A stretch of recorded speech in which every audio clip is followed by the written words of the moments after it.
人の声があるところは騒々しい。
ミスヘルタ倒し速報。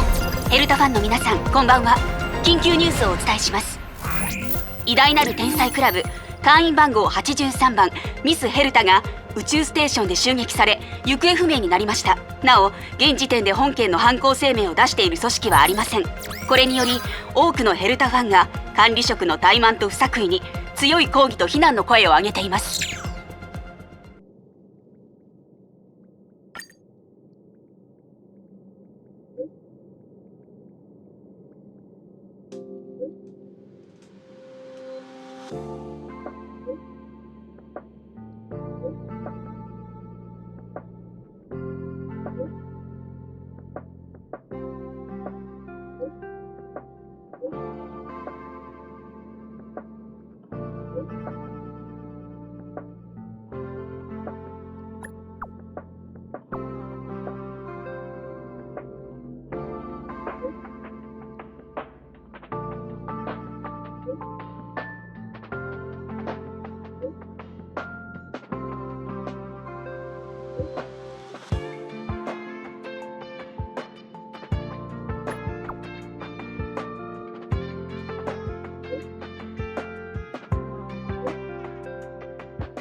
これは計画的な襲撃ね。結論、敵の目標は宇宙ステーションですが手段はまだ分かりません。その通り。それが彼を必要とする理由だ。ヘルタの人形が襲われる前、最後にあれを見たのは彼だからな。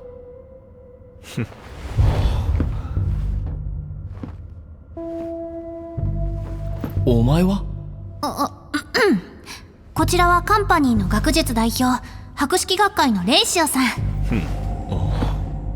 意識を取り戻したばかりでまだぼんやりしているようだ。いくつかヒントを出す。また会ったな。僕のことを覚えているか？いや、覚えていなくても構わない。期待しているわけではないからな。疑問だらけだとは思いますが慌てる必要はありません。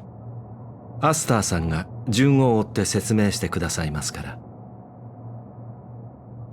これまでのことは大体分かってるわよね。数システム時間前、ミスヘルタの人形が謎の襲撃を受けて行方不明になって、今も信号の位置を特定できない状態なの。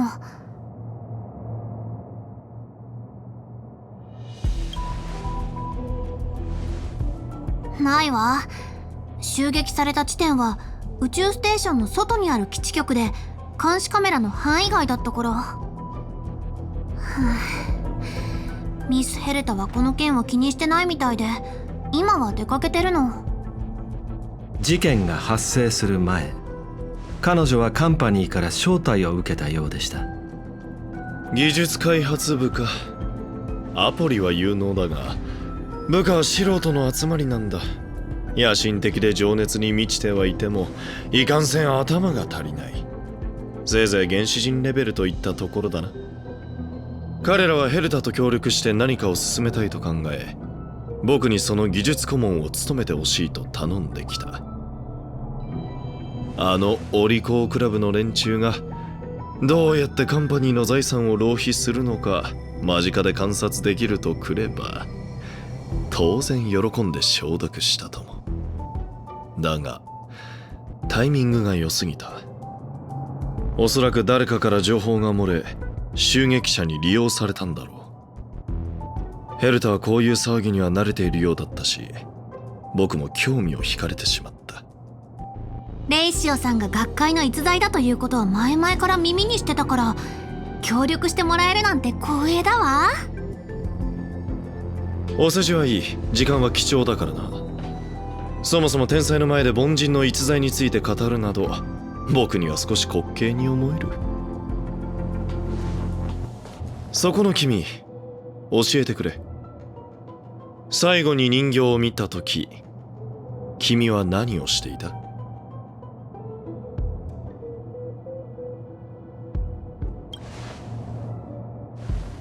とぼけないでよく考えるんだ。そういえばあの時俺は。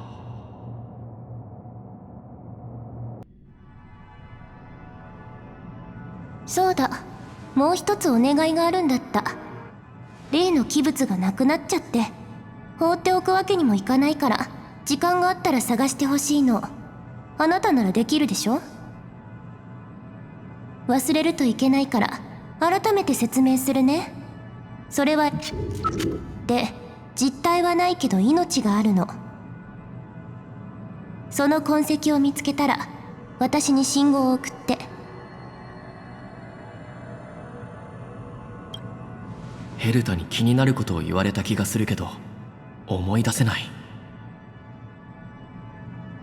いくつかヒントがあれば、もしかしたら。じゃあ私は出かけるから、あとは頑張って。誰かに手伝ってほしかったらアスターに聞いてね。記憶が曖昧だ。あの後何をしたんだっけ？ヘルタはアスターの名前を出したような。そうだ、確かアスターに会いに行ったんだった。これはヘルタに会った時の記憶だ。でも細かいことは思い出せない。とりあえずその後でアスターに会いに行った時のことを思い出そう。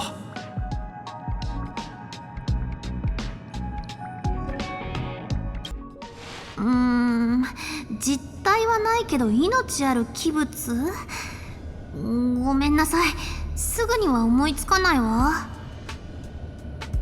あ、開始家や密館家の人なら何か知ってるかも。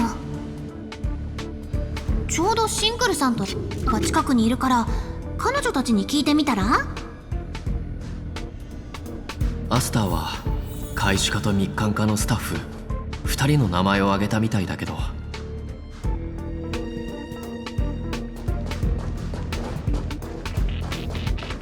このうじうじした人たちと来たら画面越しに騒ぎを起こすことしかしないんだから、正体を突き止めたらただじゃおかないわ。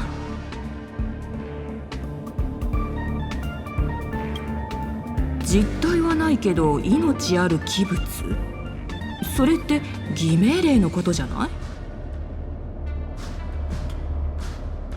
あ、今はウーボって呼ばれていたわね。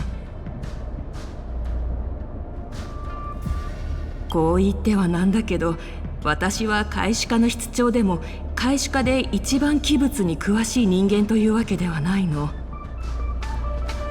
アドラー君に聞けばもっとたくさんの手がかりを得られると思うわ。でも最近何かの超常現象の調査に夢中みたいで、ずっと姿を見てないのよね。ダメね、お客さんにこんな情けないところを見せてしまうなんて。宇宙ステーションは襲撃事件から立ち直ったばかりで、ただでさえ問題が山積みなの。それなのにわざわざスタッフたちの気持ちを煽ろうとする人がいて、管理職に対する不信感も日に日に強まっているから、アスター所長もかなり悩んでるんじゃないかしら。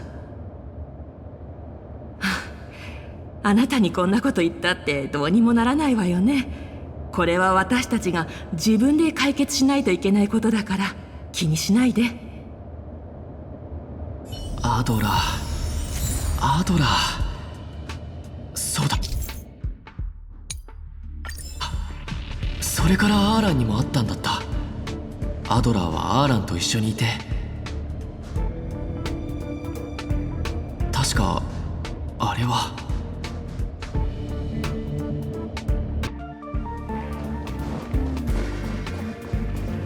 あの時アドラーはアーランと一緒にいて、二人は何かの事件に巻き込まれてた。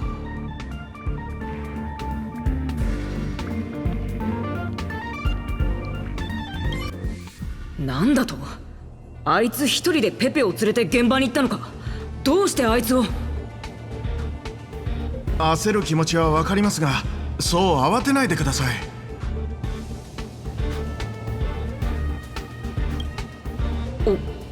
俺は犬の散歩だ。俺は散歩だ。俺は犬の散歩をしている。俺がその犬だ。隠したいことでもあるのか。何かごまかそうとしてるみたいだ。ところで俺に何か用か？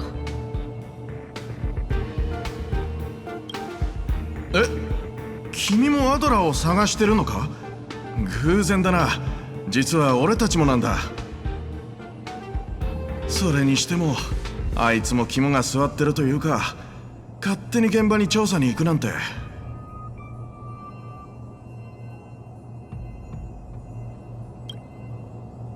いや、それは危険じゃない。危険なんてあるはずないだろう。アーランさん、もう隠せません。やはり貴様は黙っていろ。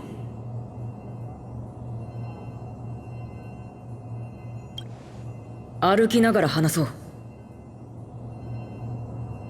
アドラーに何の用だ？失われた器物。なるほど、それならあいつに聞くべきだな。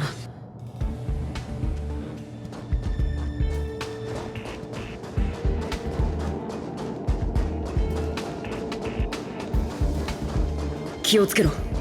このエリアの裂解はとても不安定な状態になっているんだ。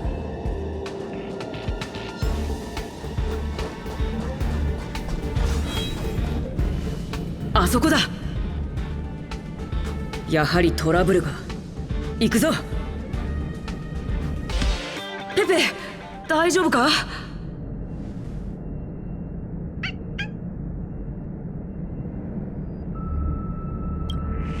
そうだけど、どうかしたのか？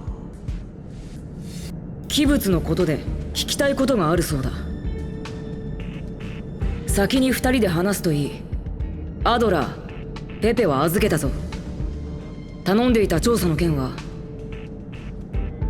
安心してください。手がかりなら見つけました。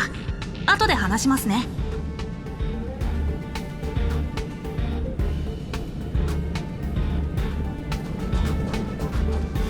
それでどの器物について知りたいって？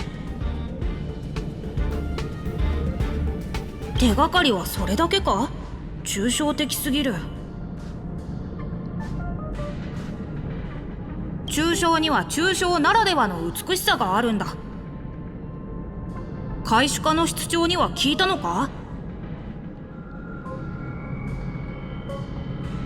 間違ってはないと思うけど正しくもなさそうだな。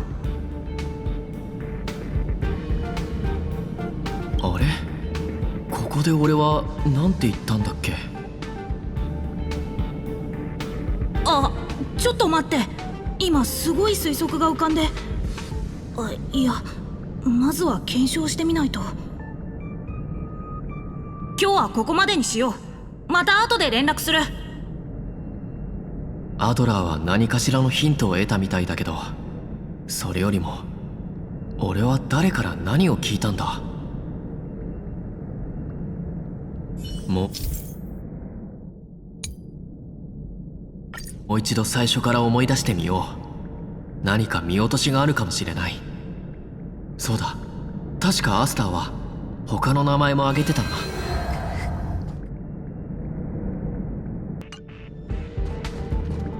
アーランとアドラーに関する記憶は少し曖昧だな。アスターが言ってたもう一人のことを思い出さないと。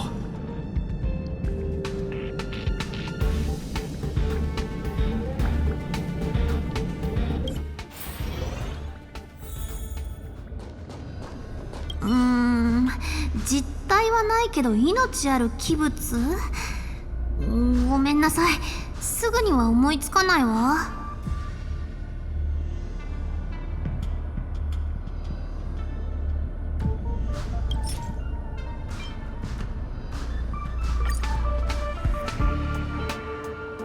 どう？欲しい情報は手に入った？なるほど、シンクルさんたちはそう考えているのね。それなら少なくとも手がかりにはなるんじゃない？私の部下たちは優秀でしょ？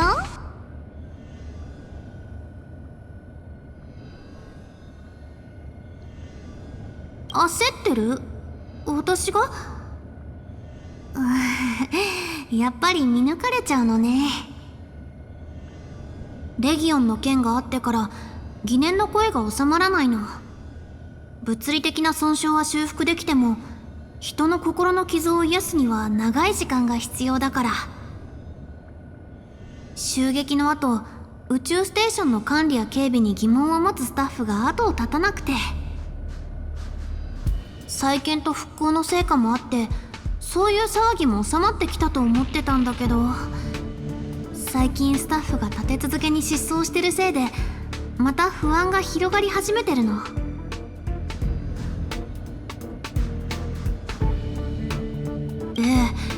わずか数日の間に4人のスタッフが失踪した。外回りの記録もなくて、ただ忽然と姿を消しちゃったのよ。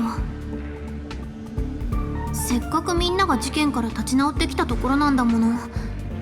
不安が広がるといけないから情報を統制して防衛課に秘密裏に調べさせてるってわけ。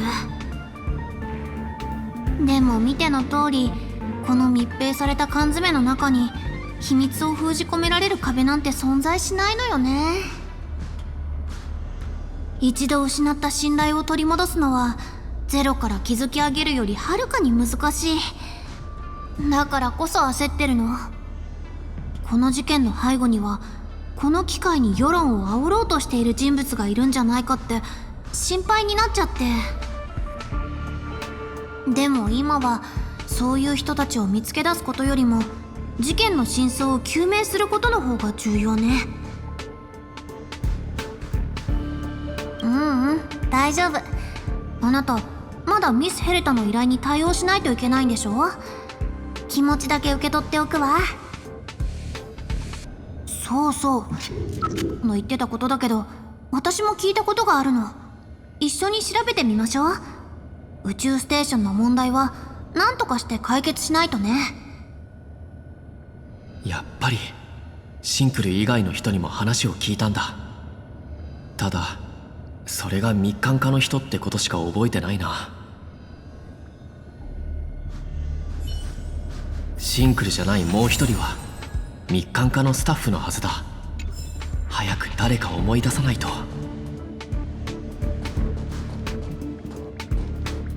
シンクルじゃないもう一人は密艦家のスタッフのはずだ。早く誰誰か思い出さないと。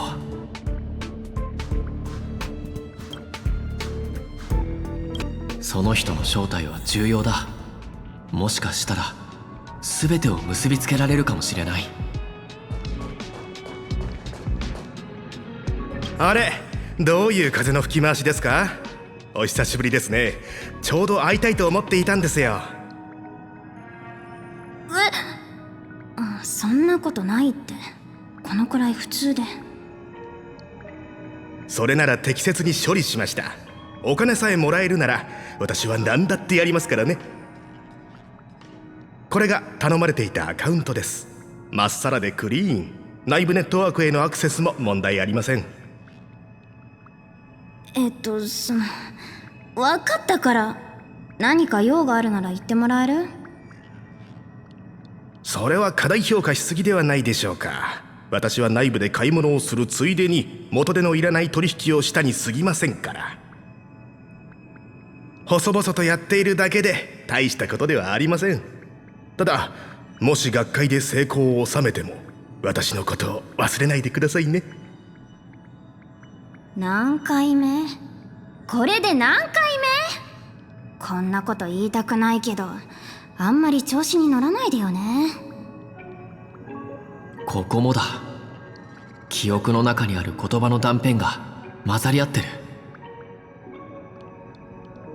まさか関係ないことまで一緒くたに覚えてるのか。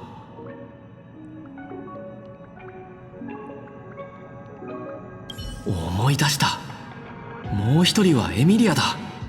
あの時彼女はベース部分にいた。あの時エミリアが言ってたことを思い出してみよ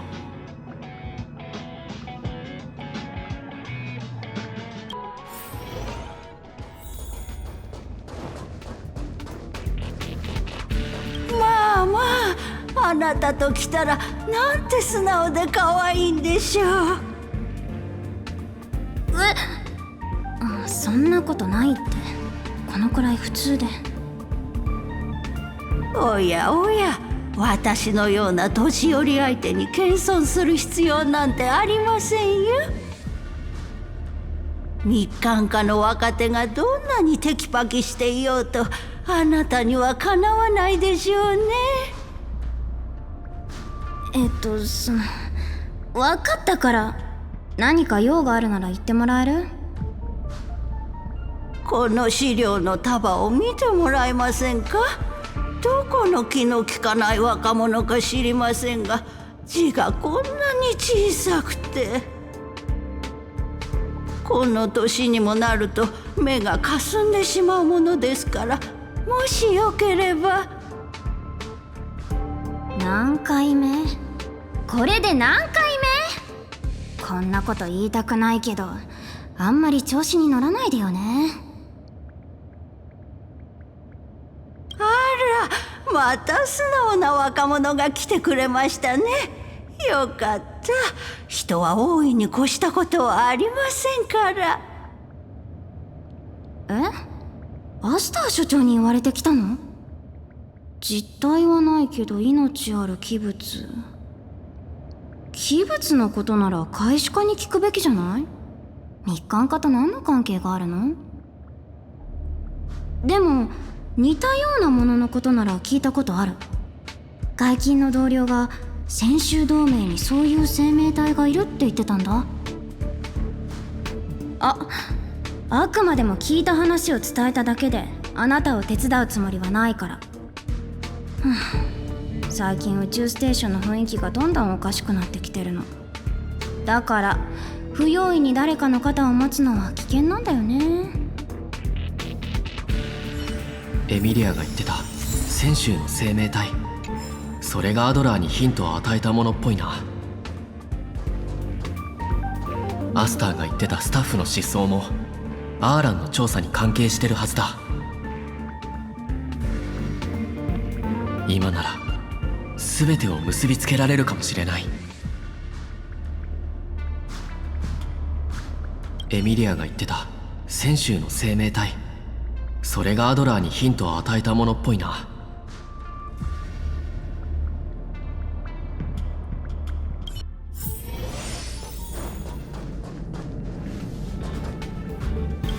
真相追求のため俺を追いかけてくるだろうとは思っていたが、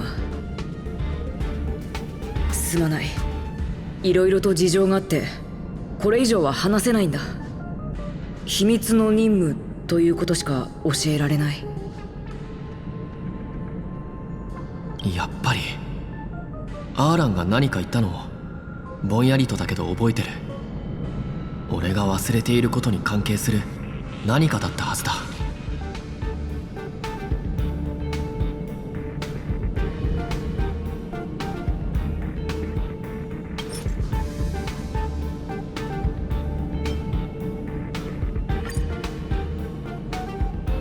すまない。いろいろと事情があってこれ以上は話せないんだ。秘密の任務ということしか教えられない。どうして知ってるんだ？そうか、貴様もお嬢様のプレッシャーに気がついたのか。いや、正直に言ってかなり厄介なことになっている。監視カメラを調べてみたが、失踪したスタッフがいなくなる瞬間は映っていなかった。唯一の手がかりはアドラーの発見だな。実は失踪事件の発生直後、宇宙ステーションの自動消火システムが一時的に作動した記録が残っていた。つまりどのスタッフの失踪も不可解な発火現象と同時に起こっていたということだ。そして聞き込みをする中でそれを裏付ける目撃証言もいくつか出てきた。彼らは言っていた。あれは人体の自然発火だと。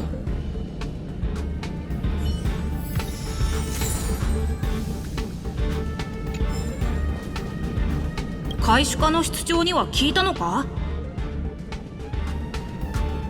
間違ってはないと思うけど、正しくもなさそうだな。あれ？ここで俺は何て言ったんだっけ？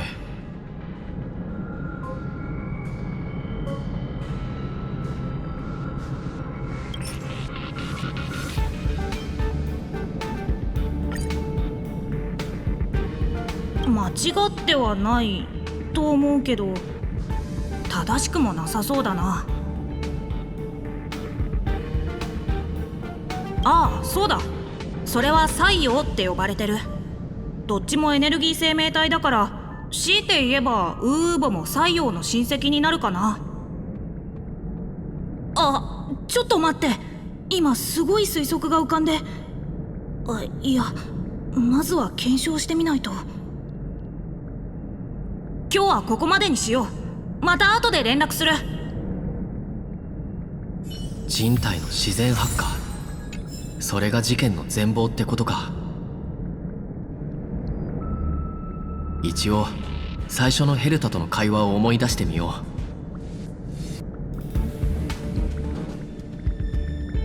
う。もう一度最初から確認しよう。ヘルタとの会話に戻って。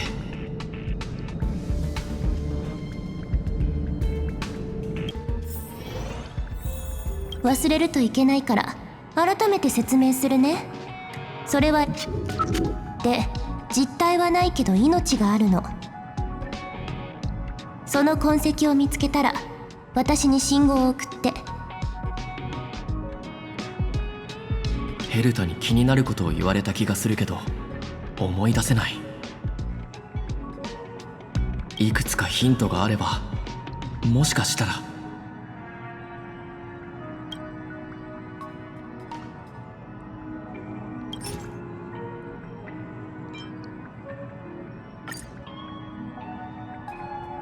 忘れるといけないから改めて説明するね。それはエネルギー生命体で実体はないけど命があるの。その痕跡を見つけたら私に信号を送って。重要なのはそこじゃない。天才クラブと関係がなかったら私だって構ったりしないのに。じゃあ私は出かけるからあとは頑張って。誰かに手伝ってほしかったらアスターに聞いてね。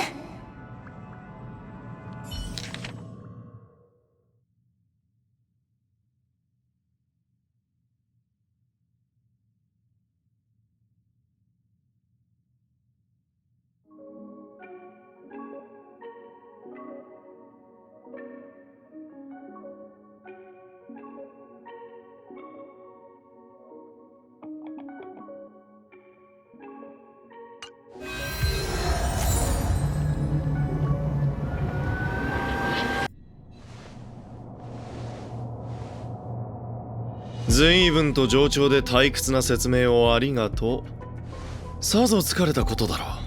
少なくとも僕は聞いていて疲れた。要するに君がヘルタと最後に会ったのは彼女のオフィスだった。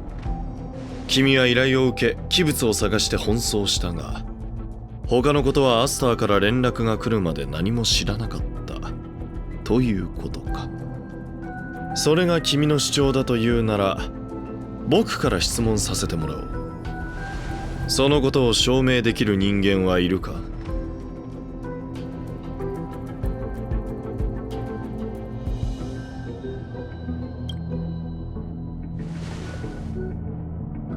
いや、彼女は現場にいなかった。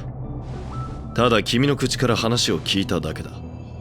それでは証明にならない。論理、ヘルタさん本人に証明するよう求めればよいのではないでしょうか。ああ、今すぐ動けば4システム時間後にはカンパニーのシャトルシップに追いつけるかもしれない。つまり現時点では彼の話が真実だと証明できる第三者はいないということになる。レイシオさん、あなたは常に先入観を持って質問する傾向がありますね。これは失礼。僕の悪い癖だな。学術研究に従事していると、どうしても一つの物事を信じることが難しくなってしまう。むしろそれを疑う方がはるかに簡単なんだ。経験からしてこれが最も効率的なアプローチと言える。否定的な心情を抱いて模索することもまた一種の探求だ。同じように僕たちが正しいゴールにたどり着くための助けとなる。本当に無実だというのなら、答えることで自らの潔白を証明するといい。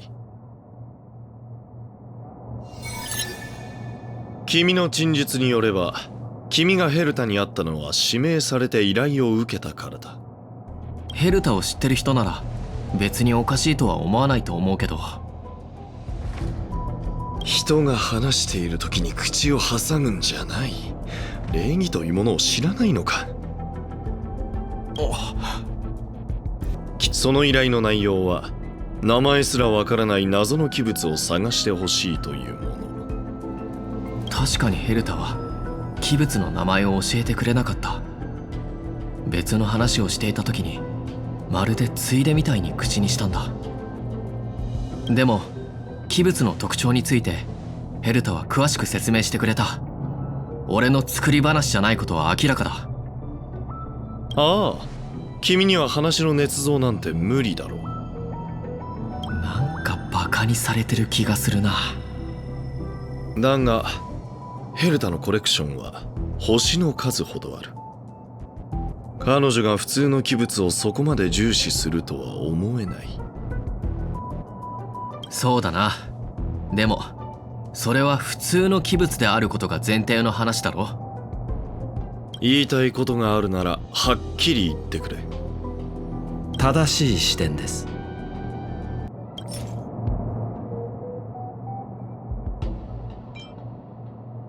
器物そのものは重要じゃない。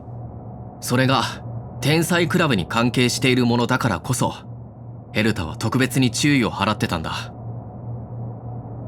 その器物はどこかの天才が作り出したものなのでしょう。論理、それは特別な意味を持っている。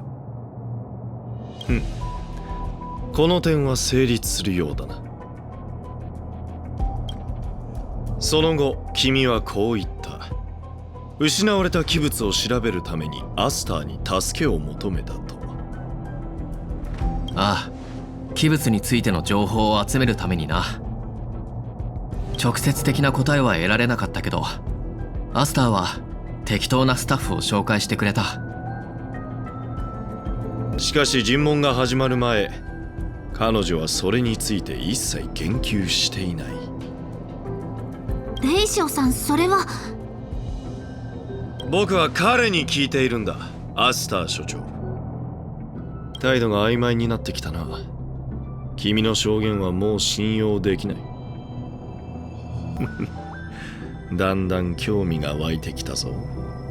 君が嘘をついているのか、それとも彼女が何か隠しているのか。アスターは意図的に隠そうとしてるわけじゃない。ただ立場上、公には話しにくいこともあるんだ。ほう、ヘルタの安否よりも大事なことがあると。この件にレイシオさんが関わることを黙認した以上、彼は部外者じゃないわ。大丈夫だから彼に話して。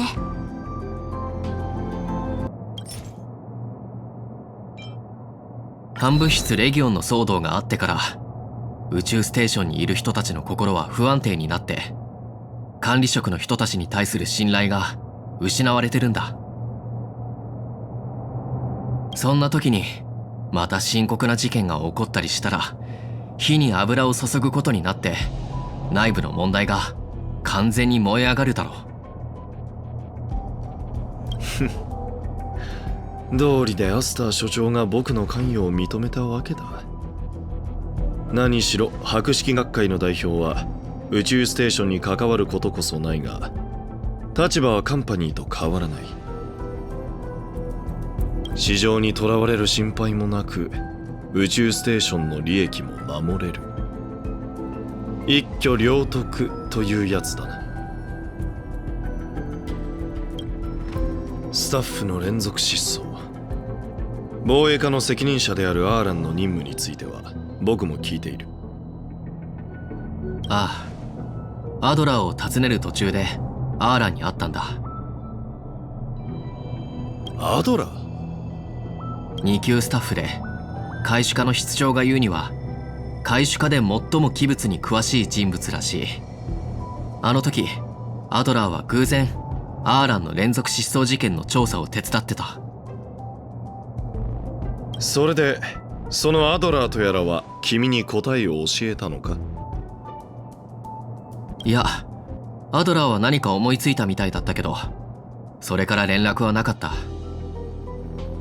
だがそれは僕たちが議論している人形の襲撃とは明らかに無関係だ。2つの事件に関係がない？まさか証拠は存在するはずだ。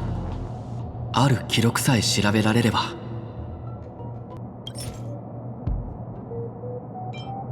いや、俺の記憶が正しければ、アスターは謎の襲撃を受けて人形が行方不明になった。信号の位置も特定できない状態だって言ってた。行方不明、それってつまり失踪ってことだろ。彼女の言ったことが何だって言うんだ。その2つが同一の事件だと証明したいのなら証拠を出してみろ。証拠ならある。アーランが連続失踪事件について調べていた時、奇妙なものを見つけたらしいんだ。スタッフがいなくなる前後に宇宙ステーションの自動消火システムが一時的に作動した記録が残ってたんだって。アーランはどのスタッフの失踪も不可解な発火現象と同時に起こっているって言ってた。でも宇宙ステーションに火災が起きた痕跡なんてないけど。それが奇妙なんだよな。でも現時点でこの情報にはもっと重要な意味がある。直接的な証拠とは言えないけど、人形が襲撃された前後でシステム上に自動消火装置の作動記録が残っていれば、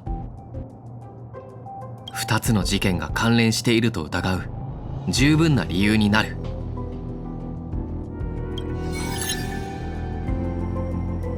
2つの事件が本当に同一人物による仕業なら、君への容疑はかなり薄れる。だがそれは君が存在すると主張する記録がシステム上にあったらの話だ。それなら主制御室に行けばわかるわ。行きましょう。何の音？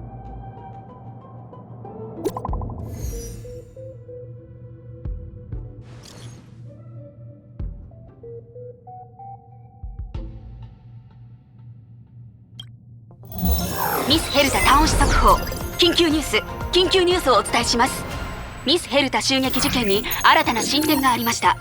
アナイア・レイトギャングが今回の事件の犯行声明を発表。次の行動に移るとのことです。教会はこれを強く非難しており、聖冠の神々は世俗を超越した存在。卑小な主情になど目もくれない。不相の主だけが各世界に壊滅の恩恵を浴びさせられるのだ。しかしこの恩恵を拒み不相から逃げようとする臆病者は必ずいる。せいぜい逃げるがいい。どこへ逃げようといずれ破滅は訪れる。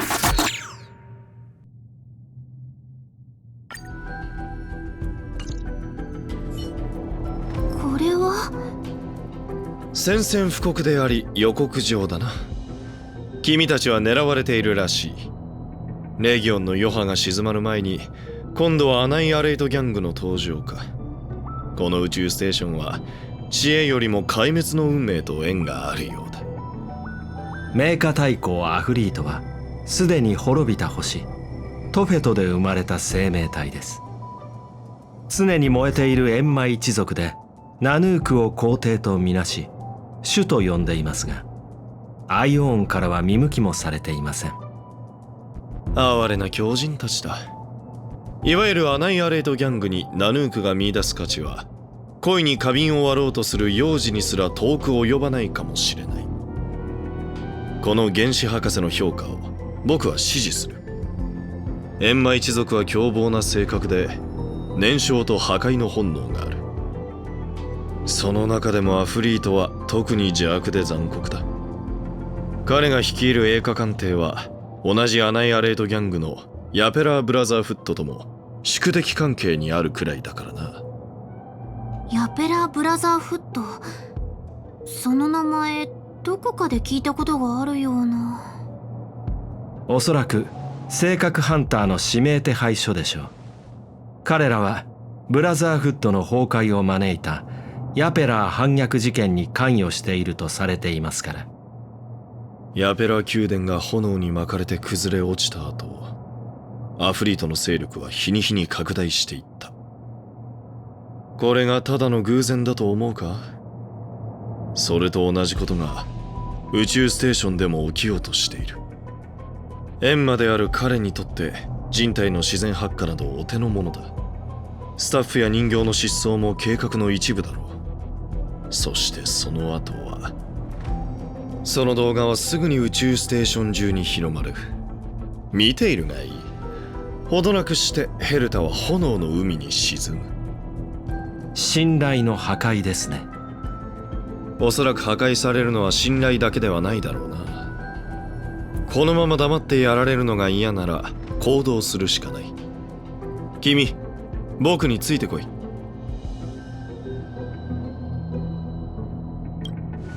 他に誰がいる？それともその二人をむやみに走り回らせて宇宙ステーションで事件が起きたと拡散したいのか？それは避けたいわね。私はここに残ってできるだけ情報が広まらないように抑え込むから、その間の調査はあなたたちにお願いするわ。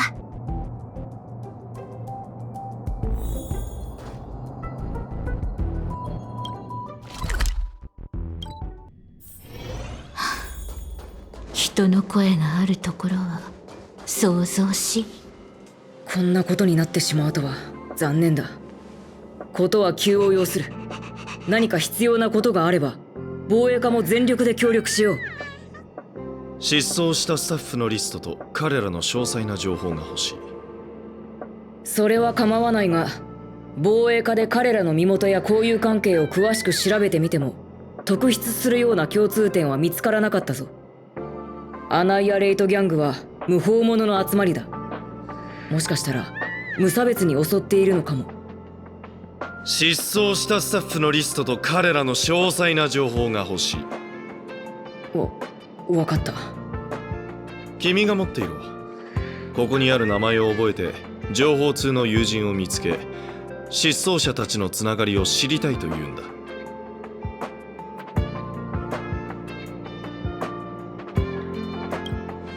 さあな、それは君の友人次第だ。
他に何か力になれることはあるか？その開始家で最も器物に詳しい人物に会わせてくれ。それが彼も消えてしまったんだ。最初は特に気にしていなかった。何しろアドラーは普段からよくいなくなるからな。だがもう数システム時間が経つのにずっと連絡が取れないんだ。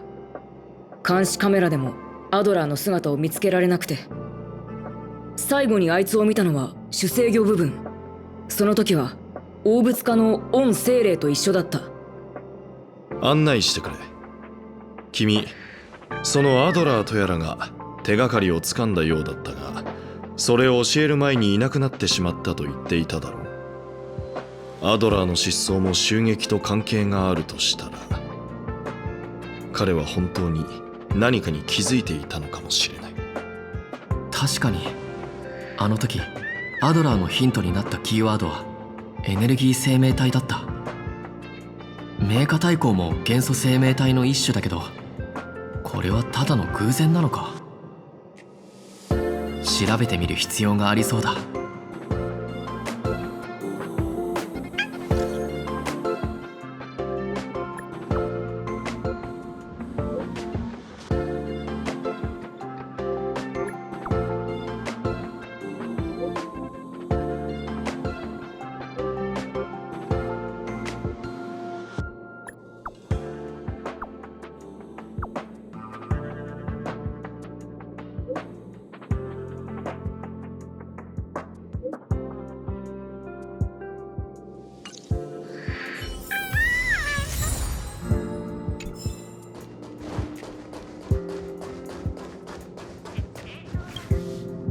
あいつ急に音信不通になるなんていい度胸してるわね。もう二度と顔を見せないで。ア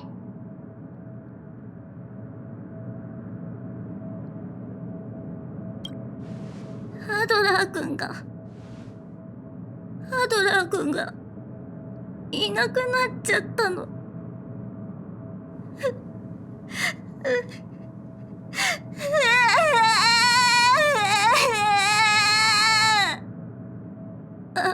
アドラー君、最近おかしくて、人体の自然発火とか超常現象とか研究してたみたいなの。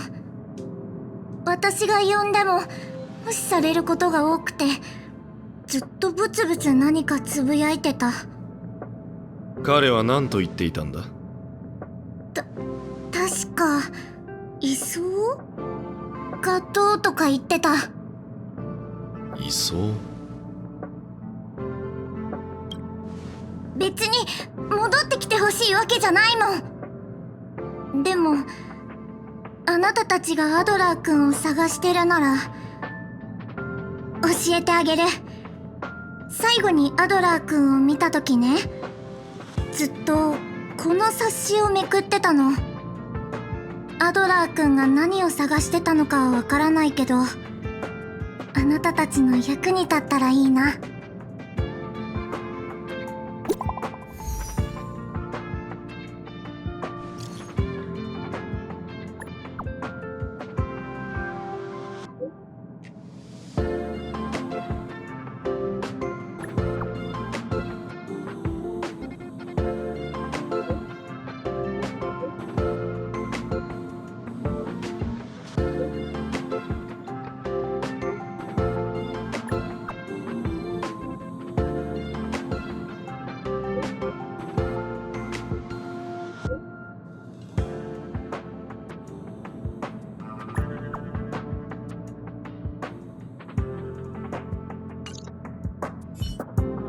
その顔を見るにいい知らせではないようだな。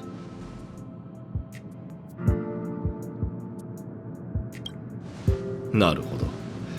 失踪したスタッフたちは管理職を非難するオピニオンリーダー的存在だったのか。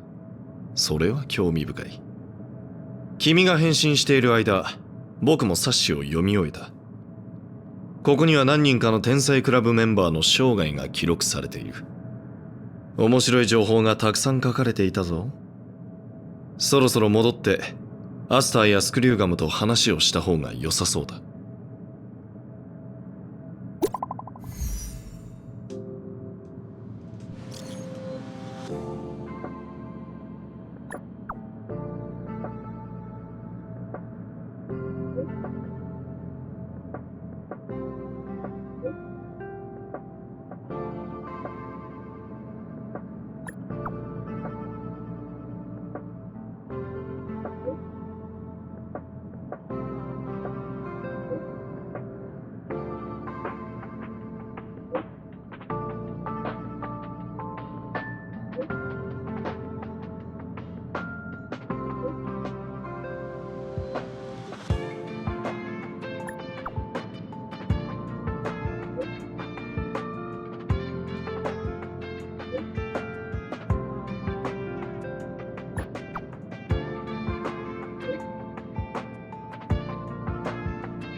おかえりなさい。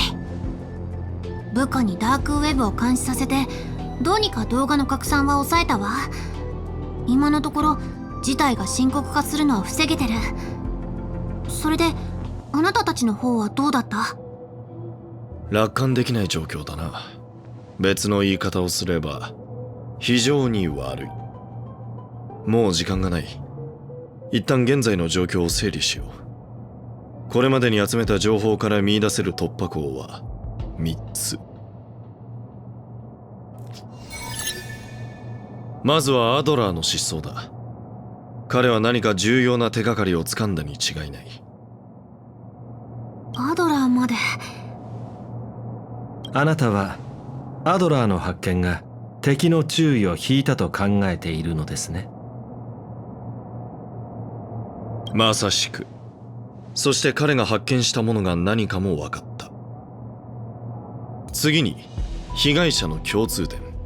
まあこれはあまり気分のいい話題ではないな。気分のいい話題じゃないって？表面的な資料だけを見るとこの失踪したスタッフたちに共通点はない。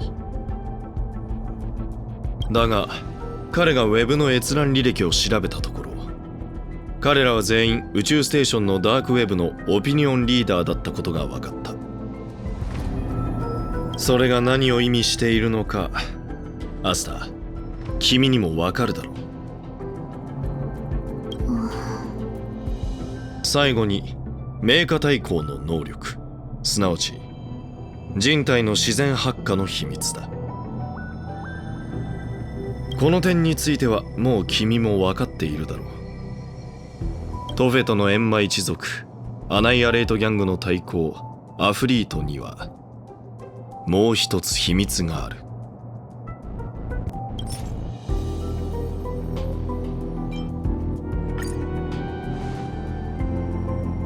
かつて栄華艦艇で起きた混乱では、炎の中からボートが現れたという目撃情報があったらしい。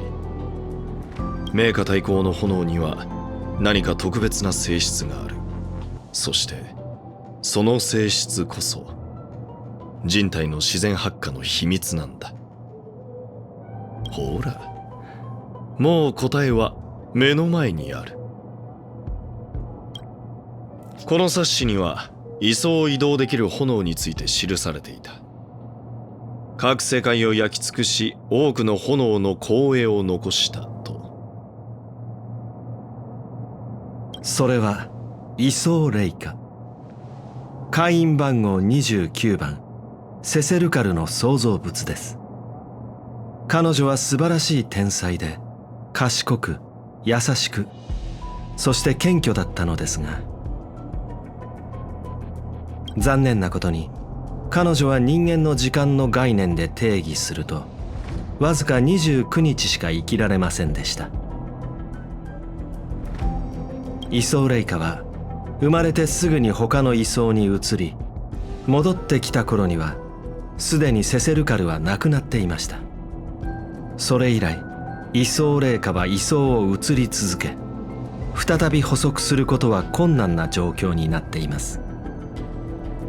その炎の火種こそヘルタの失われた器物に違いない。そして名家大公はその炎の光栄なんだ。かつて偶然にも位相霊下の痕跡を見つけ、その火の一部を捉えた人がいました。ヘルタさんはそれを受け取り、研究のためにルアン・メイさんに貸し与えましたが、そのことで霊下の火種をなくしてしまったのです。もしアフリートも位相霊下の光栄であるなら、この事件の全貌が明らかになりますね。おそらくアドラーは調査中にこの真相に気づいたんだろう。間違いない。ヘルタが君に探すよう依頼した器物は位相霊下の火種だ。そしてアドラーはエネルギー生命体という観点から人体の自然発火と位相霊下の関係にいち早く気づいた。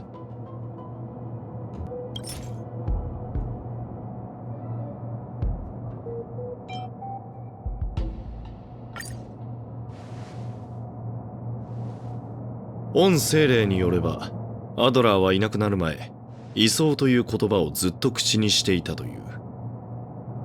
その位相はおそらく位相のことだ。彼は冊子に載っていたセセルカルの特集を見て自分の推測を確かめたんだ。その光栄である名家大公は位相霊下と似た能力を持っている。これは推測だが、彼は位相変換こそできないが劣化版の空間転移を行えるんだろう。これが人体の自然発火の真相。スタッフたちは消えたのではなく転移させられたんだ。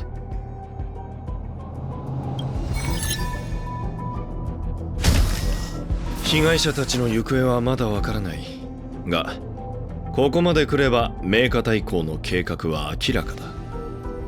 突如として起こった相次ぐ失踪は混乱を助長させる絶好の温床だったに違いない。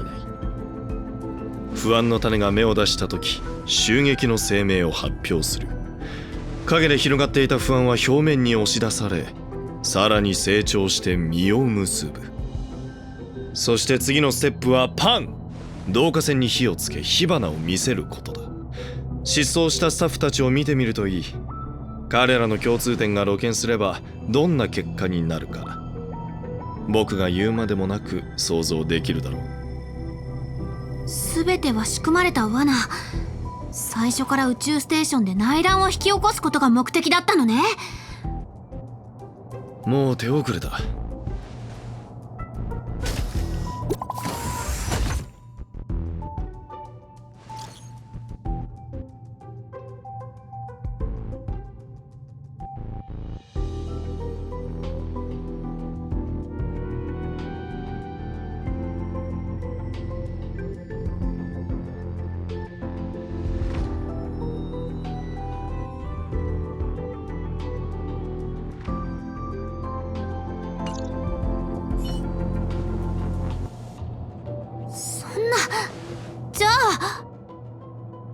いいえ、まだ足りません。その通り。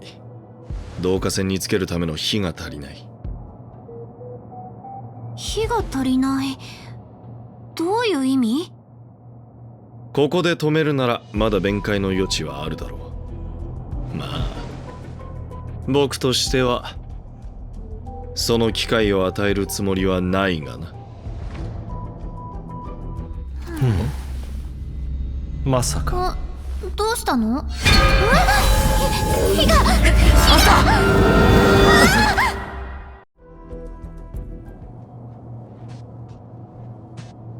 落ち着いてください。アスターさんは転送されただけで命の危険はありません。実際に接触してアフリートの炎は原始的な霊化の火花であり、位相変換能力はないことを確認しました。論理、アスターさんは今も宇宙ステーションの中にいる。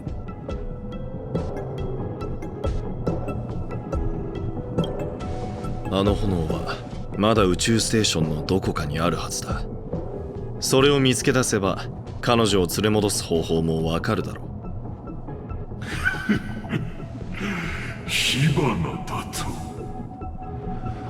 天才の高慢な態度、気に入ったぞ。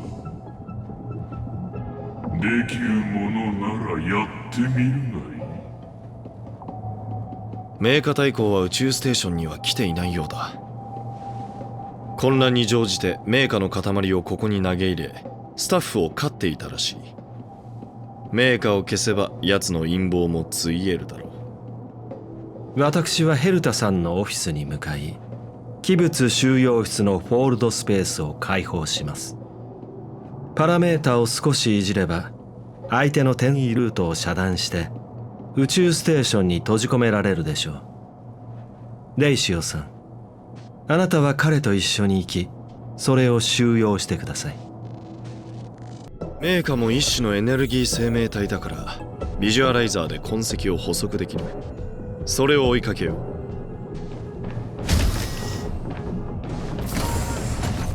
通路が炎に包まれている。ちょうど転移が終わったところのようだな。気をつけろ。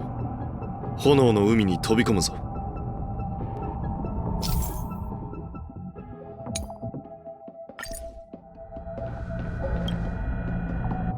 見ろ、まだ宇宙ステーションの中にいる。スクリューガムが言っていたように、あいつはここから逃げられない。窮地に追い込まれた獲物に対してどう対処すればいいか知っているか？最後の最後までとことん追い詰めるんだ。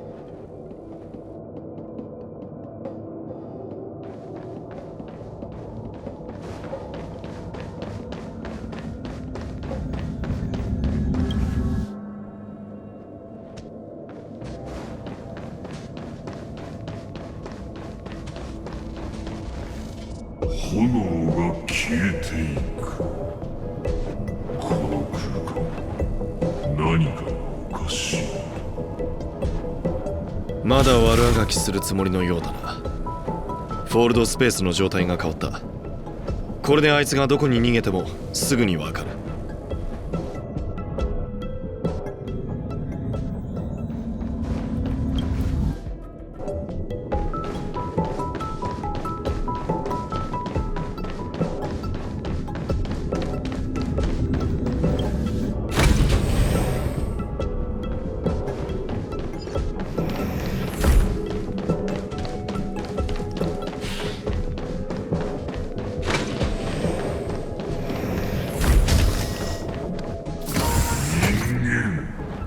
なぜだ？お前には関係のないことだろ。炎が弱まってきている。メーカ大公はもう炎を維持できなくなっているんだ。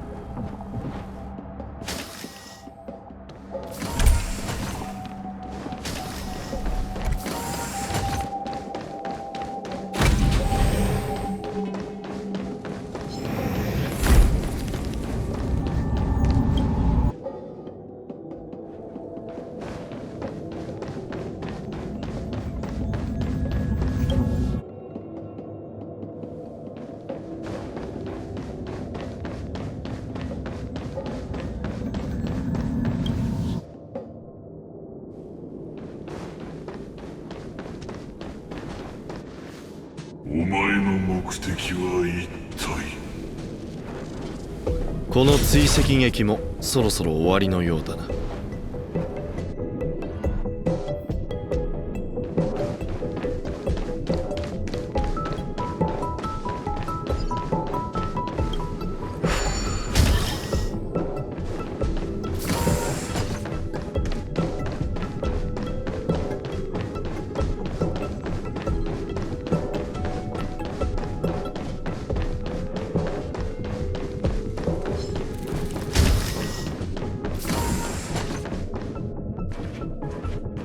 終わりだ。無知な愚か者どもは盲目的に費用を追いかけ、壊滅の恩恵が足元に落ちていることにも気づかない。道理で主のレギオンが直接やってきてもこの地を浄化できなかったわけだ。こうなった以上、私も自分が軽率であったことを認めなければならないな。だが次は私自ら訪れ、名家でお前たちの罪を弔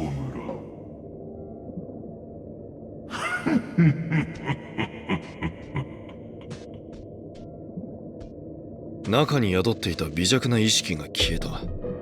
名家太閤はこの炎を捨てたということか。いや待て。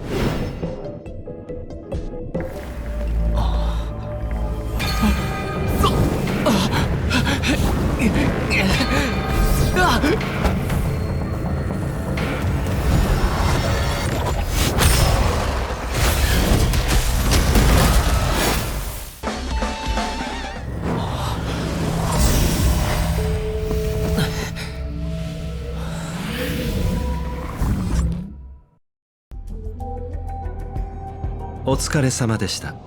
よくやってくださいましたね。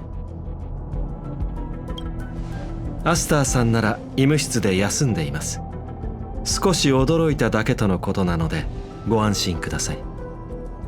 それとあなたたちが敵を追っている間に防衛課が失踪していた被害者たちを見つけました。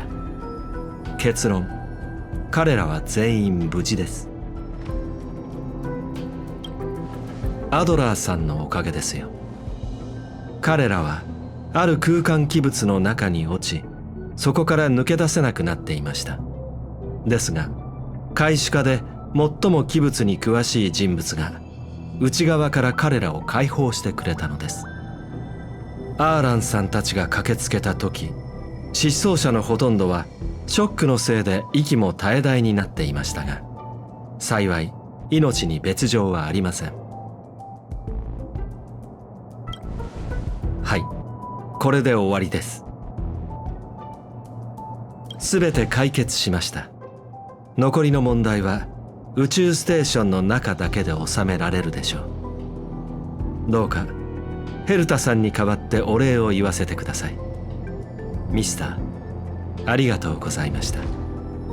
ただ今回の事件においてはまだ一つ解決していない重大な疑問が残っています。しかしそれは私が処理すべきことですね。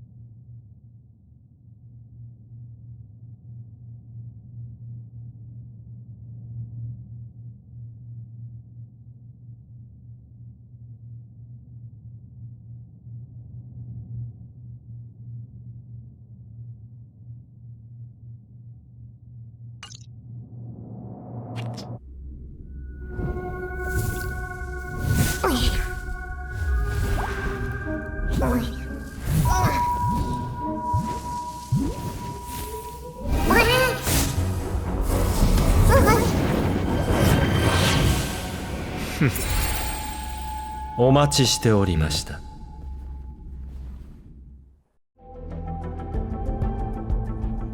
事件の余波はまだ消えていない。君たちは多くの問題に対処しなければならないはずだろう。それとも宇宙ステーションの安否は君には関係ないのか？回答、私はそのために来ました。何しろ事件の本当の主役はここにいるのですから。いつから僕を疑っていた？学術研究に従事しているとどうしても一つの物事を信じることが難しくなってしまう。むしろそれを疑う方がはるかに簡単なんだ。最初からですよ、デイシオさん。私にもあなたと同じ悪い癖がありましてね。それは光栄だな、スクリューガムさん。だが早々に見抜いていたのならどうして何も言わなかった？好奇心があったからです。論理、私はあなたと同じ決定をしました。それはつまり同行して観察すること。ほう。それでいつ確信に至ったんだ？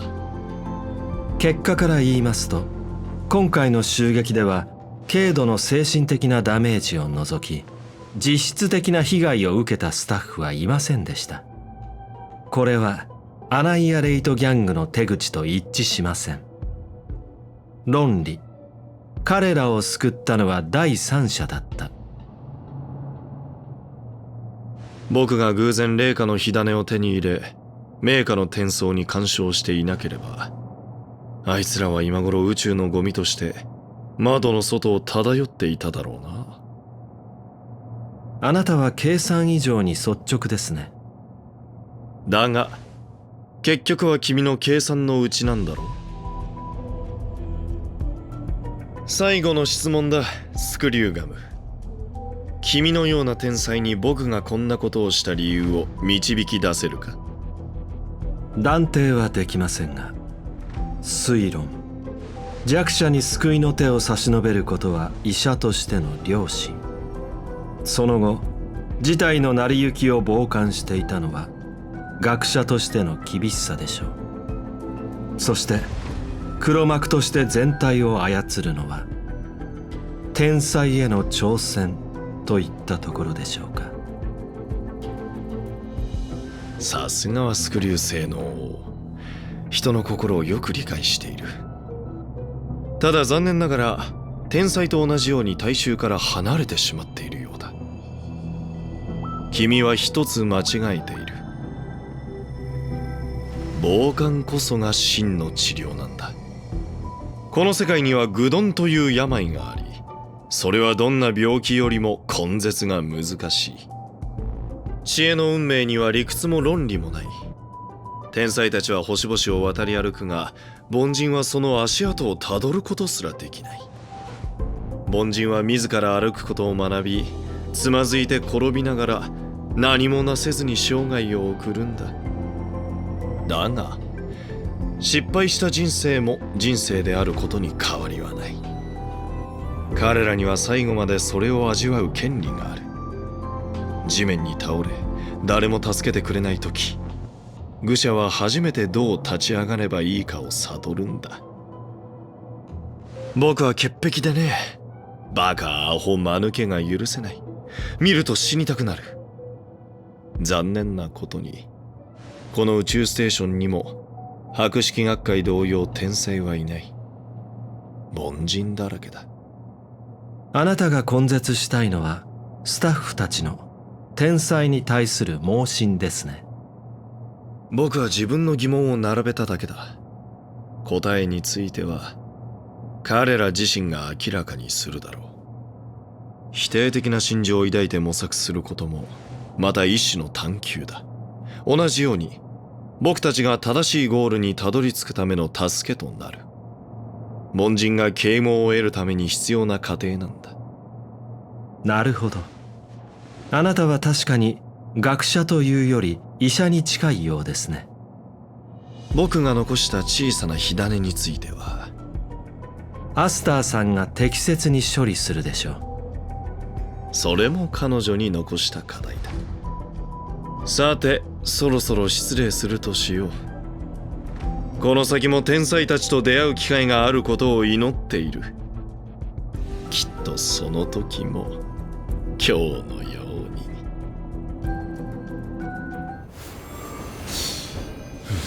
に。さまざまな茶番と苦悩が見られるだろう。所詮